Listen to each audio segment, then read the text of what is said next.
यदा यदा हि धर्मस्य ग्लानिर्भवति भारत।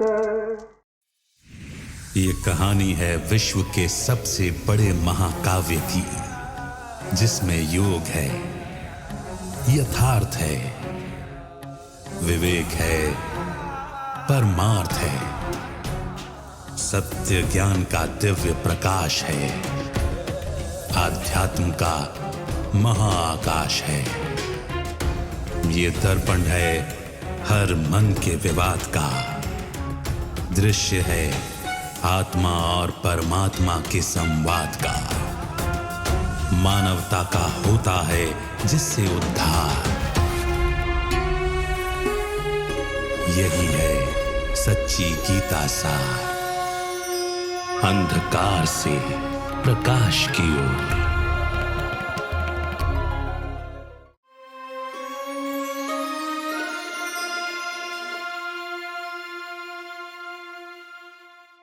नमस्कार।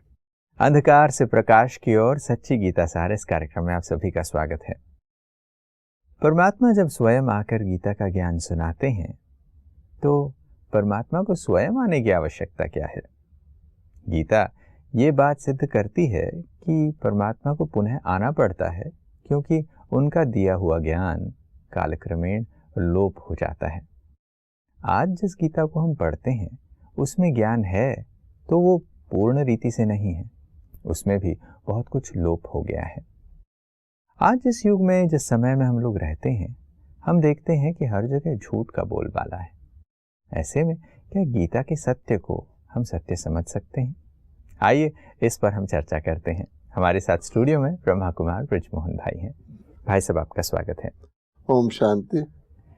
हम आज के वर्तमान समय को जब देखते हैं तो अक्सर कहते हैं कि अब ये सच्चाई का ज़माना नहीं रहा। जब हम ये कहते हैं तो बहुत बार लगता है कि हम एक बहुत ही निराशावादी चीज़ बोल रहे हैं, मगर ये हमारे आसपास के परिस्थितियों को देखकर भी एविडेंट है। हम कहते हैं झूठी माया, झूठी काया, झूठा सब संसार। जब सारा संसार ही झूठा है, सत्य का ज़माना नहीं रहा है, कलयुग में झूठ ही झूठ व्याप्त है, तो ऐसे में क्या हम मान सकते हैं कि गीता में जो लिखा हुआ है उसमें सत्य है? अगर सत्य है तो कितना प्रतिशत सत्य हो सकता है? देखिए, ये आपका प्रश्न एक बहुत बड़ी पहेली को सॉल्व करता है आसानी से। अगर कोई इसी बात को समझ जाए तो उसको बहुत सारी जो मेहनत या पुरुषार्थ करते हैं, जो वेस्ट जाता है, वो बच सकता है। देखिए, यही भारत है। भारत की महिमा महान है। कौन से भारत की महान है? जब भारत महान होगा। आज भारत में महिमा करने वाले हैं, उस समय महिमा योग्य होंगे, तो प्रभाव किसका है? समय का। समय जो है, समय बदलता है तो सब कुछ बदल जाता है। कहते हैं ना, सब अच्छे दिन आएंगे। उसका मतलब क्या है? ऐसा समय आएगा जब सब ठीक हो जाएगा। किसान आसमान की तरफ देखता रहता है कि समय पर बारिश हो जाए तो मैं माला माल हो जाऊं, और एग्रीकल्चर मिनिस्टर भी यही देखता है कि समय पर वर्षा हो गई है, अब अनाज खूब होगा, कोई कमी नहीं रहेगी। समय का प्रभाव है। वही उसी स्थान पर उसी वस्तु का अगर समय बदल जाए तो सब कुछ बदल जाता है। देवता आज मनुष्य बन गए, पावन आज पतित बन गए, पूज्य आज पुजारी बन गए। एक ही जन्म में बच्चे का समय और होता है, युवा का और होता है। वही व्यक्ति है, वही आत्मा है, भागा भागा फिरता है। धीरे धीरे जब वो वानप्रस्थ की तरफ आता है तो देखिए उसी व्यक्ति को मजबूरी हो जाती है। तो इसलिए सारा देखा जाए, अगर सारे सृष्टि चक्र में, तो पूछते हैं कई लोग सबसे ज़्यादा शक्तिशाली कौन है? तो कहते हैं, भगवान कहते हैं, मैं भी समय के अंदर बंधा हुआ हूँ। भावी टाले नहीं टले, और सब कुछ चेंज हो सकता है, वो नहीं चेंज हो सकता समय।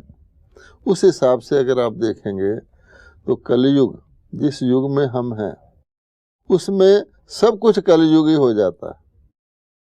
मान लीजिए कलयुग में कैसे होता है, लोग पूरी तरह समझ नहीं पाते। मान लीजिए कि आपके पास हीरों के जेवर हैं, अब आप कहेंगे हीरो के जेवर तो सतयुग में भी हीरो के और कलयुग में भी हीरो के हैं, लेकिन देखिए उपयोगिता, आपके सचमुच हीरो के जेवर हैं, आप उसको पहनने से डरते हैं, आप उसको यूज ही नहीं करते, नकली पहन के चलते हैं, उसको आप बहुत सेफ्टी से लॉकर में रखते हैं, एक तो जेवर चोरी ना हो जाए या मेरी जान ना चली जाए। तो क्या जाहिर करता है कि कलयुग का ऐसा प्रभाव है, आपके पास होते हुए भी आप यूज नहीं कर सकते। और लीजिए, करोड़पति है, वो डायबिटीज का मरीज है, वो चाहे तो मिठाई की दुकानें खरीद सकता है, लेकिन उसका ड्राइवर मिठाई खा रहा है और वो देख के हेल्पलेस हो रहा है। ये कलयुग का प्रभाव नहीं तो और क्या है। ऐसे ही वस्तु है, उसको आप यूज ना कर सके, अब यूज करने का टाइम है तो वस्तु ना हो, ये है कलयुग। तो अगर कलयुग में गीता आ भी जाए, असली गीता आ जाए किसी प्रकार से, वो कलयुग ही हो जाएगी। या तो उसको कोई समझ नहीं पाएगा, या उसको जो लिखा है उसको धारण नहीं कर पाएगा। इसलिए कहा जाता है कि कलयुग में सब चीज कलयुगी है। गीता में इसको सतो रजो तमो कहा गया, और साफ कहा गया जब सतो गुण है तो रजो तमो नहीं है, रजो है तो सतो तमो नहीं है, तमो है तो सतो, इतना क्लियर किया। जैसे हम कहते हैं जब रात है तो दिन नहीं है, तो सूर्य भी नहीं है, प्रकाश भी नहीं, असली वाला रोशनी भी नहीं है। तो क्या करेंगे लोग, कुछ जुगाड़ करेंगे ना, तो फिर क्या करते हैं, बल्ब जगा लेते हैं, और जुगाड़ ऐसा बढ़िया करते हैं कि सूर्य में तो आप आंखें झपक सकते हैं, लेकिन वो इतनी तेज लाइट डालते हैं कि व्यक्ति आंखें वो चकाचौंध हो जाता है। जो हजारों सूर्यों से तेज कहा गया है, वो अगर किसी को साक्षात्कार हो ना हो, आज हम आपको दिखा सकते हैं। आज के समय में ऐसे स्थान हैं जहाँ के आप लाइट से घबरा जाएं, तो इसको कहा जाता है कलयुग। तो उस समय आप देख लीजिए, जो कहा गया झूठी माया, झूठी काया तो सब है, लेकिन झूठा मैंने जो धोखा दे जाए। आज कोई भी व्यक्ति, डॉक्टर भी क्यों ना हो, कोई बड़ा रेसलर भी क्यों ना हो, उसको अपनी काया पर कोई भरोसा नहीं है। तो क्या हुआ? ये बात सच है कि समय के प्रभाव से सारी ही चीज़ें प्रभावित होती है, और इसमें इस युग में कोई सच्चा नहीं है, सच्चाई ढूंढने पर भी नहीं मिलती, और उसका प्रभाव ग्रंथों पर जो मनुष्य लिखते हैं उनकी बुद्धि पर भी पड़ता है। और इसलिए परमात्मा को कहना पड़ता है कि मैं स्वयं आता हूँ और मैं फिर ये परिचय आपको सच्चा गीता ज्ञान देता हूँ।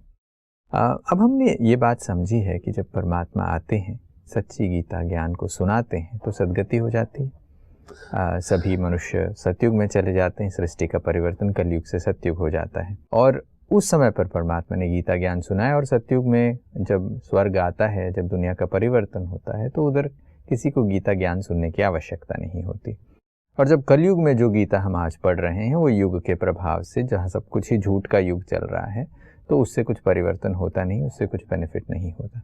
ऐसे में कहाँ देखें कि कौन से युग में गीता सुनाई जाएगी? फिर भगवान कब आते हैं और कब गीता का ज्ञान देते हैं? कि जब सत्य नहीं रहता, लेकिन युग तो पूरा चलना है। सूर्य नहीं रहता, रात तो पूरी बितानी है ना। तो फिर क्या होता है, जिसको हम कहते हैं धर्म की गिलानी, तो जो गिलानी वाला धर्म है वो चलता है, और असली वाला वहाँ पनप नहीं सकता, कोई उसका ग्राहक नहीं है। जैसे आज आप देखेंगे कि जिसको हम कहते हैं भ्रष्टाचार, तो भ्रष्टाचार का बोलबाला सब कहते हैं। तो भ्रष्टाचार मैंने सदाचार नहीं है, अच्छा आचार नहीं, लेकिन भ्रष्टाचारी यहाँ पनप रहे हैं। आप देखिए, आप जरा सा भ्रष्टाचार शुरू कर दें, आप धन से करोड़पति बन सकते हैं, आप माननीय व्यक्ति बन सकते हैं। झूठ बोल दें, आप बड़े से बड़ी घटना से बच सकते हैं। वो कहे भाई आपने ये देखा, आप कहें जी नहीं देखा, बच सकते हैं। तो सच यहाँ चलता नहीं, अगर आप कुछ सच्चा करेंगे आप फंस जाएंगे। इसको कहा जाता है झूठ का बोला वाला। तो उसका मतलब है कि पूरा युग में जो कुछ भी हो रहा है वो झूठ, नकली। मिसाल के तौर पे हैप्पीनेस है, खुशी। सब कहते हैं खुशी हमारा लक्ष्य है। आज की खुशी नेगेटिव खुशी है तो खुशी, नाम तो खुशी है। अगर पड़ोसी को कुछ तकलीफ हो जाए तो हम खुश होते हैं, और पड़ोसी को कुछ अच्छा हो जाए तो हम दुखी हो जाते हैं। मान लीजिए पड़ोसी के घर में बिल्कुल नई ब्रांड न्यू बड़ी कार आ गई, हम खाना खा रहे हैं। नॉर्मल क्या होता है, अरे इतनी बड़ी कार कैसे ले आया है, खाने का टेस्ट खत्म, ये चर्चा शुरू। दुखी हो गए हैं, कार वो लाया है, हम दुखी हो रहे हैं। और कल पड़ोसी के घर पुलिस आ जाए तो हम कहेंगे अच्छा पता लगा कार कहाँ से हम खुश हो जाए। तो नेगेटिव हैप्पीनेस है ना, इसको कहा जाता है झूठ जी। ये झूठ को सच मान के चलना, तो ऐसी दुनिया में सच कहाँ चलेगा। जो सच तकलीफ दे वो व्यक्ति को एक्सेप्ट करेगा। तो झूठ की यानी जिसको कहते हैं इल्यूजरी वर्ड, वर्चुअल, और सारा कुछ वर्चुअल है।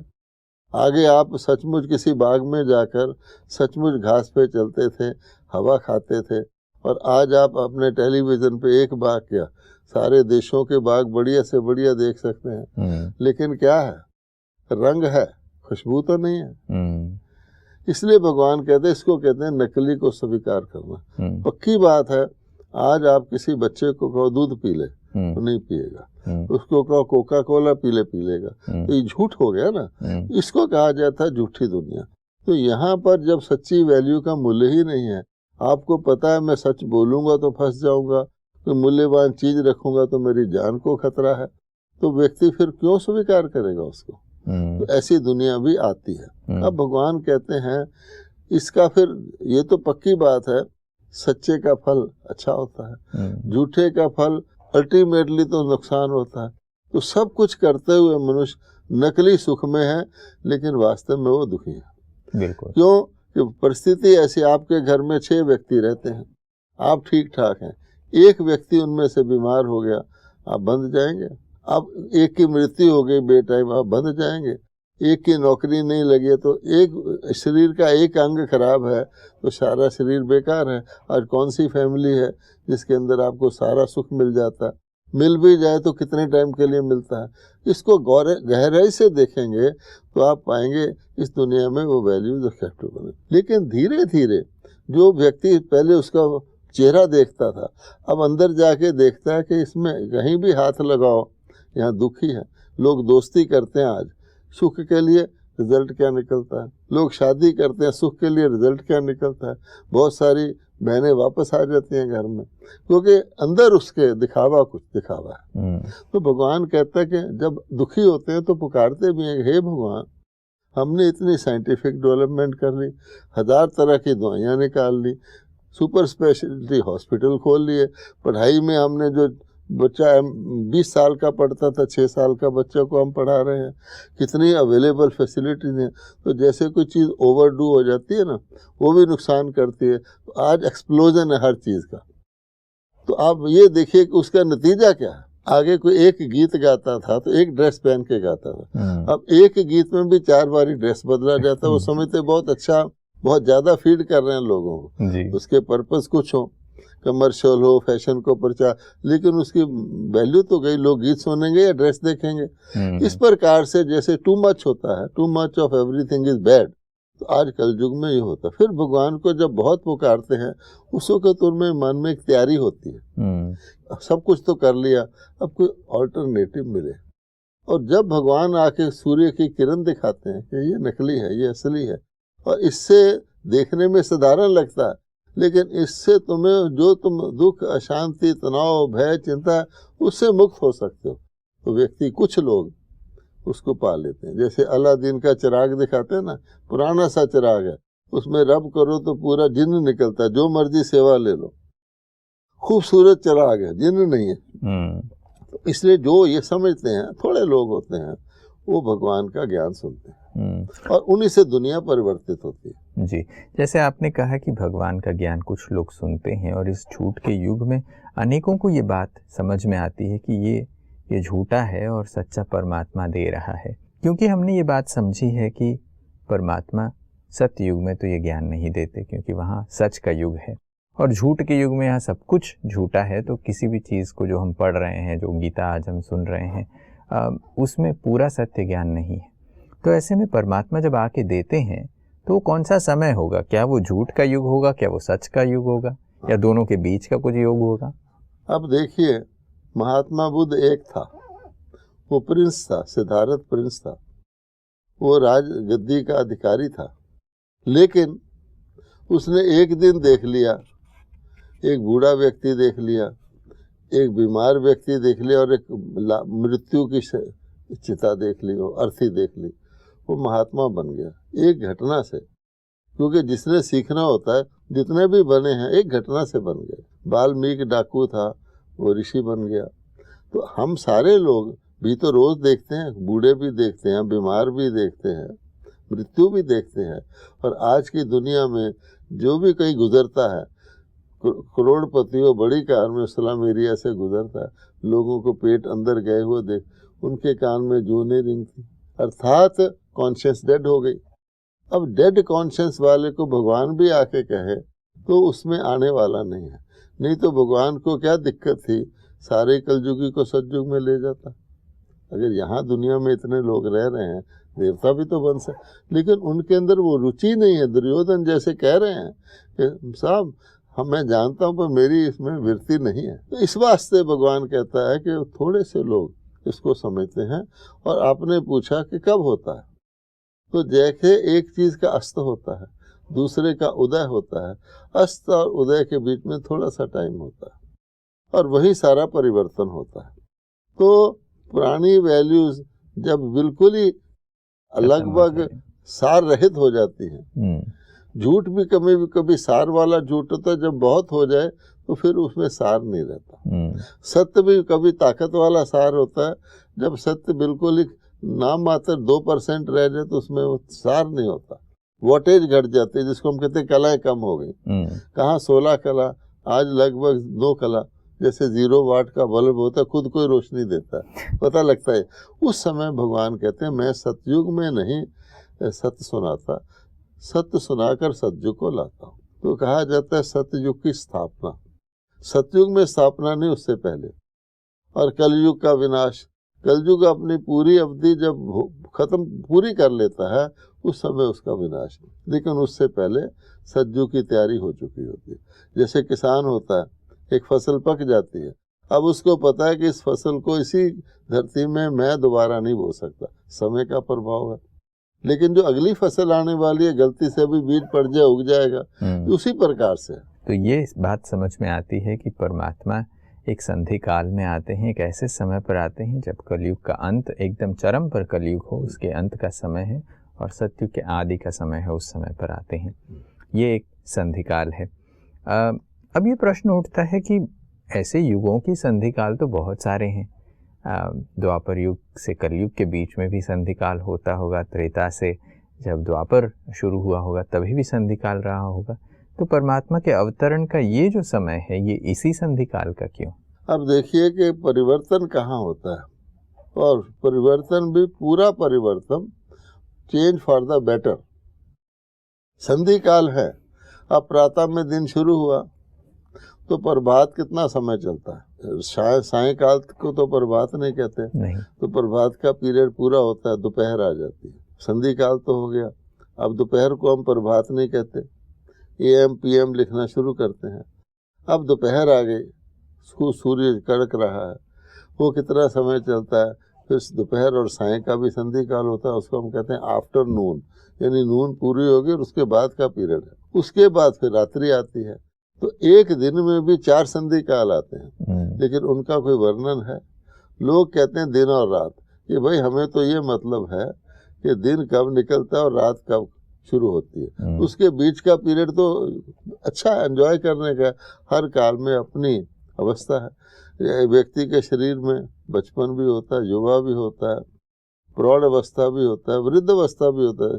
शास्त्रों में लिखा हुआ है, पर्टिकुलरली लिख दिया गया है कि बचपन में तुम्हें ये करना है, युवा में ये करना है, फिर जो युवा में बचपन में किया वो प्रौढ़ में नहीं करना है, तैयारी करनी है अगली, और फिर जो बिल्कुल अंत वृद्ध अवस्था उसमें तो तुम्हें ऊपर को देखना है कहते हैं। लेकिन होता क्या करते हैं, आज की दुनिया में जब किसी को पता ही नहीं शायद मैं प्रौढ़ बनूंगा या नहीं बनूंगा, वो क्या करता है, वो बचपन में ही सारे ही टेस्ट लेना चाहता है। वो कहता है मुझे क्या पता कि मैं युवा भी बनूं। तो नतीजा क्या होता है कि जो उसको बुढ़ापे में करना चाहिए वो बचपन में करता है, युवा में करना चाहिए बचपन में करता है। जो जब युवा आती है तो उसको कुछ उसका सार ही नहीं मिलता। ये मामला है। आज बहुत ही खूबसूरत चर्चा हमने की है कि कलयुग में ये झूठ का युग है, यहाँ पर झूठ हर जगह विद्यमान है। परमात्मा एक ऐसे समय पर आते हैं जब कलयुग के अंत का और सतयुग के आदि का संधिकाल है, और मनुष्य आत्माओं को ये पहचान देते हैं और उस समय ये परिवर्तन होता है। और बहुत ही कम लोग सूर्य के इस प्रकाश को समझ पाते हैं और अपने अंदर वो परिवर्तन लाते हैं। समय को देखते हुए हमारी चर्चा को यहीं विराम देना पड़ेगा। अगली कड़ी में फिर हम बातचीत को आगे जारी रखेंगे। आज आप स्टूडियो में आए, इसके लिए आपको बहुत बहुत धन्यवाद। नमस्कार। ओम शांति। दोस्तों, अंधकार से प्रकाश की ओर सच्ची गीता सार में आज हमने ये समझा कि कलयुग झूठ का युग है। हम कहते आए हैं कि ये झूठी काया, झूठी माया, ये संसार सब झूठा है। जब चाहूँ और झूठ का ही बोलबाला हो, तब ऐसे में हम सत्य की खोज कहाँ कर सकते हैं। ऐसे समय पर फिर से सत्य के युग की, सच्चाई के एक युग की शुरुआत के लिए परमात्मा को आना पड़ता है, और वो आकर सतयुग की स्थापना करते हैं और इस झूठ का, इस अधर्म का विनाश करते हैं। आज की कड़ी में बस इतना ही। अगले एपिसोड में कुछ और नए विषयों पर चर्चा लेकर हाजिर होंगे। तब तक के लिए नमस्कार।